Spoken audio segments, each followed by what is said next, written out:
Bonjour, aujourd'hui je vais vous présenter une petite pendule qui est assez spéciale. Déjà, on va expliquer un petit peu la différence entre une horloge et une pendule.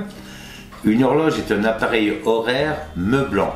Autrement dit, c'est un meuble qui est posé par terre.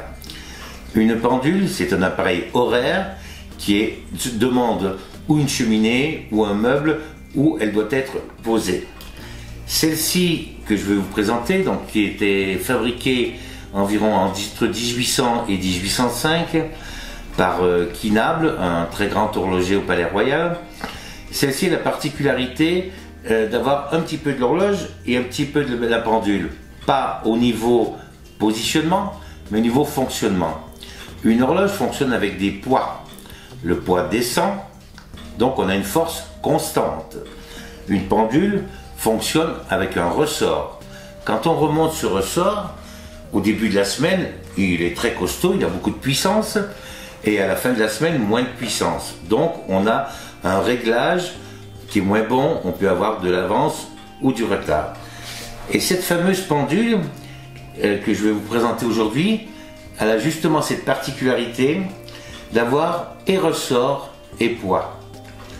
Le ressort que l'on remonte toutes les semaines sert uniquement à remonter des petits poids qui sont à l'intérieur de la pendule, que l'on va apercevoir sur le côté. Voilà, là on peut les voir, et ce sont ces petits poids là qui font fonctionner le balancier. Autrement dit, on a une force constante tout le temps, c'est la même force qui tire sur le balancier pour lui faire tic-tac. Donc un réglage extraordinaire. Ce réglage, donc c'est une pendule que je vais livrer, qui va repartir de l'atelier après-demain. Il y a quelques temps qu'elle est chez moi, puisqu'il y avait beaucoup de casses, des pièces manquantes. Il a fallu retrouver ce cher monsieur Kinable en 1800, à quoi il avait pensé pour inventer cette pendule. Une fois que j'ai trouvé dans ma tête donc qu'est-ce qui manquait comme pièces, il a fallu les dessiner et les réaliser. Et donc j'ai pu la tester déjà depuis plusieurs mois. Et cette pendule avec ses poids, ses petits poids force constante, j'insiste beaucoup là-dessus, nous donne une avance de plus ou moins 2 secondes par mois. Sachant que n'importe quelle montre mécanique, je vais prendre un exemple Rolex, c'est une montre mécanique qui varie souvent d'1 minute par semaine en gros. Alors qu'une montre à quartz varie d'à peine 1 minute par an, cette pendule qui a 2 siècles a une variation encore plus faible. Donc imaginez la qualité, le fonctionnement, la recherche pour arriver à avoir, il y a 2 siècles, la précision d'une montre électronique que l'on a aujourd'hui.